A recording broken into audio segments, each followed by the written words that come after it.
Dear students, इस week हमने topic cover किए थे Bohr model of atom and dual nature of matter. Now we are going to revise this topics. Bohr model of atom. Bohr model of atom is based on Max Planck quantum theory और concept of quantisation. Quantisation का meaning क्या है? किसी चीज को fix कर देना. Bore के अकॉर्डिंग जो इलेक्ट्रॉन्स हैं वो फिक्स सर्कुलर पाथ में मूव करते हैं around nucleus. In fix circular path को हम क्या बोलते हैं? शेल और एनर्जी लेवल. स्टेशनरी स्टेट भी हम बोल देते हैं. स्टेशनरी स्टेट बोलने का मीनिंग क्या है? एक इलेक्ट्रॉन जब तक इस ऑर्बिट में रहेगा तब तक उसकी एनर्जी क्या रहेगी? सेम रहेगी, वो चेंज नहीं हो रही है. इसलिए हम इसे क्या बोल रहे हैं? स्टेशनरी स्टेट बोल रहे हैं. किसी भी एटम के अंदर इंफिनिटी ऑर्बिट पॉसिबल हो सकते हैं. एंगुलर मोमेंटम और एनर्जी किसी भी ऑर्बिट की क्या फिक्स्ड है, क्वांटाइज्ड है. अगर हमें एंगुलर मोमेंटम कैलकुलेट करना है तो हम इस रिलेशनशिप का यूज कर सकते हैं. mvr equal to nh/2π. Energy अगर हमें कैलकुलेट करनी है तो हम रिलेशनशिप यूज कर सकते हैं En equal to E1/n² into z². N यहाँ पर किसको रिप्रेजेंट कर रहा है? ऑर्बिट नंबर को रिप्रेजेंट कर रहा है. जेड एटॉमिक नंबर है hydrogen and hydrogen-like species. Bore ने जो ये रिलेशनशिप दी है सिंगल इलेक्ट्रॉन स्पीसीज के लिए दी है. Bohr model single electron species के लिए एप्लीकेबल है, मल्टी इलेक्ट्रॉन स्पीसीज के लिए एप्लीकेबल नहीं है. अगर हमें किसी भी ऑर्बिट का रेडियस निकालना हो तो हम रिलेशनशिप यूज कर सकते हैं Rn equal to A0 into n²/z. A0 यहाँ पर क्या है? Radius of first orbit of hydrogen means Bohr's radius. इसकी वैल्यू क्या है? 0.529 ओमस्ट्रॉम. वेलोसिटी जेड के डायरेक्टली प्रोपोर्शनल है, एन के क्या है? इनवर्सली प्रोपोर्शनल है. नॉर्मली इलेक्ट्रॉन अपनी लोवेस्ट एनर्जी स्टेट में प्रेजेंट होता है. उस स्टेट को हम क्या बोलते हैं? Ground state. कोई भी इलेक्ट्रॉन तब तक अपने ऑर्बिट को नहीं छोड़ता जब तक उसको फिक्स्ड अमाउंट ऑफ एनर्जी का गेन और लॉस ना हो. तो जब वो फिक्स्ड अमाउंट ऑफ एनर्जी का गेन कर लेगा तो वो लोवेस्ट एनर्जी स्टेट से कहां पर चला जाएगा? हायर एनर्जी स्टेट में चला जाएगा. इन हायर एनर्जी स्टेट को हम क्या बोलते हैं? Excited state.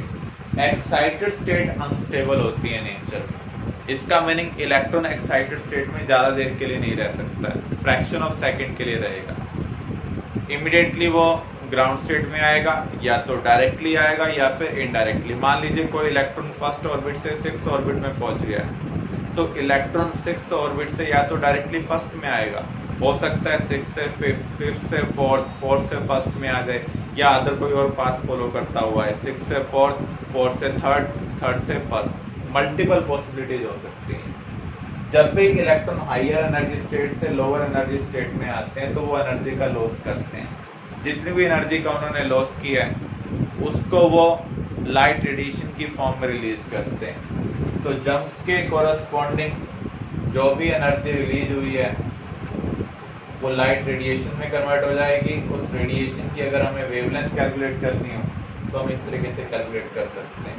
क्योंकि मैक्स प्लैंक क्वांटम थ्योरी के अकॉर्डिंग किसी भी रेडिएशन की एनर्जी किसके ऊपर डिपेंड करती है? फ्रीक्वेंसी के ऊपर डिपेंड करती है. तो फ्रीक्वेंसी क्या होती है? c/λ. प्रोपोर्शनलिटी कांस्टेंट यहाँ पर क्या है? Max Planck constant. एक रिलेशनशिप हमने और कवर की थी जो हम En की वैल्यू ले रहे हैं, ये टोटल एनर्जी को रिप्रेजेंट कर रहा है. टोटल एनर्जी काइनेटिक एनर्जी और पोटेंशियल एनर्जी का सम होती है. मैथमेटिकली हमने रिलेट किया था, अगर काइनेटिक एनर्जी x है तो पोटेंशियल एनर्जी क्या होगी? -2x. टोटल एनर्जी क्या होगी? -x. अगर किसी केस में आपको काइनेटिक एनर्जी दी हुई है तो आप टोटल एनर्जी निकाल सकते हैं. नेक्स्ट टॉपिक हमने कवर किया था dual nature of matter. Dual का मीनिंग है दो टाइप. यहाँ पर मैटर के पास पार्टिकल नेचर भी है और वेव नेचर भी है. एक्सपेरिमेंट बेस पर हमने ऑब्जर्व किया है जो मूविंग माइक्रोस्कोपिक पार्टिकल्स हैं उनके पास वेव करैक्टर और पार्टिकल करैक्टर दोनों प्रेजेंट हैं. पार्टिकल करैक्टर हम कैसे ऑब्जर्व करते हैं? मान लीजिए ये फ्लोरोसेंट स्क्रीन है, यहाँ पर कोई पार्टिकल स्ट्राइक करेगा तो यहाँ पर ब्राइट स्पॉट बनेगा। इससे हमें पता चल रहा है यहाँ पर पार्टिकल नेचर है। अगर कोई मूविंग पार्टिकल डायफ्रैक्शन ग्रेटिंग में से पास किया जाए और आपको सर्कुलर रिंग वाला पैटर्न मिलता है जिसे हम बोलते हैं डायफ्रैक्शन पैटर्न, अगर हमें वो ऑब्टेन होता है तो उस केस में उसके पास वेव करेक्टर भी है, क्योंकि एक्सरे भी इसी टाइप का पैटर्न देती हैं और एक्सरे क्या है, वेव है। तो डी ब्रोगली ने क्या कहा, all microscopic moving particle possess wave as well as particle nature. Wave nature और पार्टिकल नेचर एक दूसरे के इनवर्सली प्रोपोर्शनल है। वेवलेंथ वेव नेचर को रिप्रेजेंट कर रही है, पार्टिकल नेचर को कौन रिप्रेजेंट कर रहा है, मोमेंटम रिप्रेजेंट कर रहा है। मोमेंटम किसका होता है, जिसके पास मास हो। तो यहाँ पर वेव नेचर और पार्टिकल नेचर एक दूसरे के क्या है, इनवर्सली प्रोपोर्शनल है।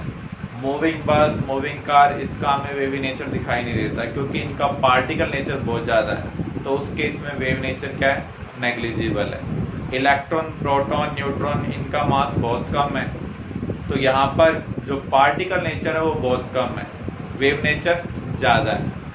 इसी रिलेशनशिप के बेस पर डी ब्रोगली ने कहा इलेक्ट्रॉन फिक्स सर्कुलर पाथ में मूव नहीं कर सकता है, उसका हम फिक्स पाथ नहीं बता सकते हैं, उसका पाथ क्या होना चाहिए, प्रोबेबल नेचर का होना चाहिए। हाइजेनबर्ग प्रिंसिपल, हाइजेनबर्ग के अकॉर्डिंग हम किसी भी मूविंग माइक्रोस्कोपिक पार्टिकल की एग्जैक्ट पोजीशन और एग्जैक्ट वेलोसिटी एक साथ मेजर नहीं कर सकते। किसी भी ऑब्जेक्ट को देखने के लिए हम उसके ऊपर लाइट इंसिडेंट करते हैं, जब आप लाइट इंसिडेंट करेंगे तो उस ऑब्जेक्ट की पोजीशन में कुछ ना कुछ एरर आएगा। वो एरर क्या होगा, equal to wavelength of incident light plus minus lambda. Lambda यहाँ पर क्या है, वेवलेंथ ऑफ इंसिडेंट लाइट। तो इसे हम क्या कहेंगे, अनसर्टेनिटी इन पोजीशन और एरर इन पोजीशन। तो जब पोजीशन में एरर ज्यादा प्रेजेंट होगा तो उस केस में वेलोसिटी हम एग्जैक्टली मेजर कर पा रहे हैं या नहीं कर पा रहे हैं, हम कैसे देख सकते हैं। देखो, अगर हम लो एनर्जी रेडिएशन का यूज करते हैं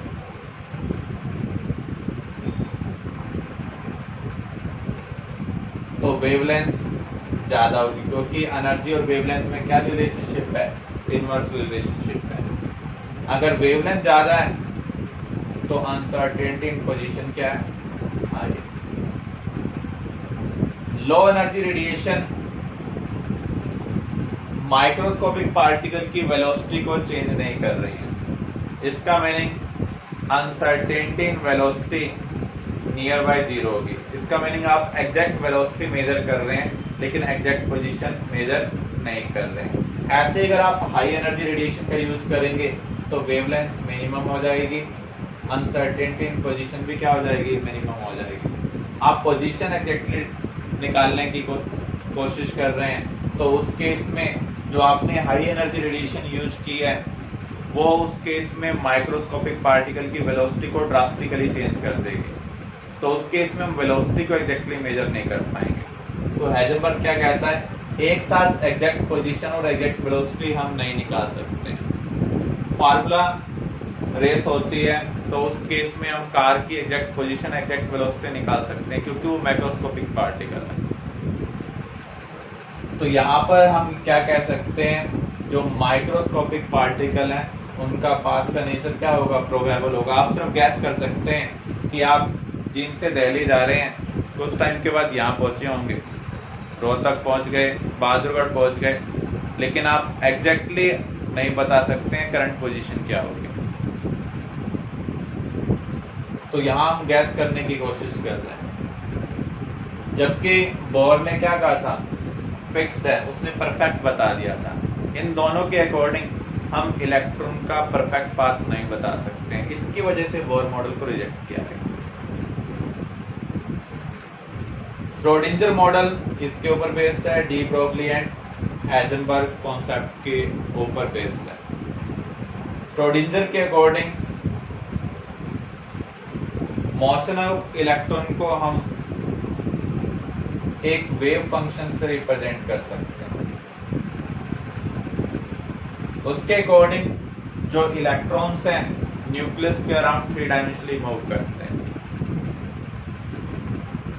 अगर हम वेव फंक्शन का स्केयर करें तो उस केस में हमें इलेक्ट्रॉन डेंसिटी के बारे में इंफॉर्मेशन मिलती है। एक पार्टिकल डिस्टेंस के ऊपर इलेक्ट्रॉन मिलने की कितनी पॉसिबिलिटी हो सकती है, ये हमें श्रोडिंगर मॉडल बताता है। श्रोडिंगर मॉडल की हमने इक्वेशन स्टडी की थी। अगर हम उस इक्वेशन को सॉल्व करते हैं, हाइड्रोजन के लिए हम पेपर के ऊपर सॉल्व कर सकते हैं। जब हम उसे सॉल्व करते हैं तो हमें 3 रियल सॉल्यूशन मिलते हैं, रिमेनिंग इमेजिनरी मिलते हैं। किसी भी इलेक्ट्रॉन के लिए जो एक पार्टिकुलर ऑर्बिट में प्रेजेंट है, ये तीनों सॉल्यूशन की वैल्यू फिक्स्ड होती है। इसका मीनिंग वो वैल्यू क्या है, क्वांटाइज्ड है। इन फिक्स्ड वैल्यू को हमने क्या बोला है, क्वांटम नंबर्स। एक हमें एनर्जी के बारे में इंफॉर्मेशन देता है, एवरेज डिस्टेंस फ्रॉम न्यूक्लियस के बारे में इंफॉर्मेशन देता है, उसे हम क्या बोलते हैं, प्रिंसिपल क्वांटम नंबर। दूसरा हमें बताता है कि किस टाइप के रीजन में वो मूव कर रहा है, शेप ऑफ ऑर्बिटल के बारे में इंफॉर्मेशन दे रहा है, तो उसे हम क्या बोलते हैं, एजिमुथल क्वांटम नंबर। तीसरा जो हमें डायरेक्शन के बारे में इंफॉर्मेशन दे रहा है, उसे हम क्या बोलते हैं, मैग्नेटिक क्वांटम नंबर। तो किसी भी इलेक्ट्रॉन के लिए जब हम श्रोडिंगर इक्वेशन को सॉल्व कर रहे हैं, 3 रियल वैल्यू मिल रही हैं जो फिक्स्ड है पार्टिकुलर एनर्जी लेवल पर, उनको हम क्वांटम नंबर्स बोलते हैं। क्लियर? ये हमने टॉपिक कवर किए थे। Thank you.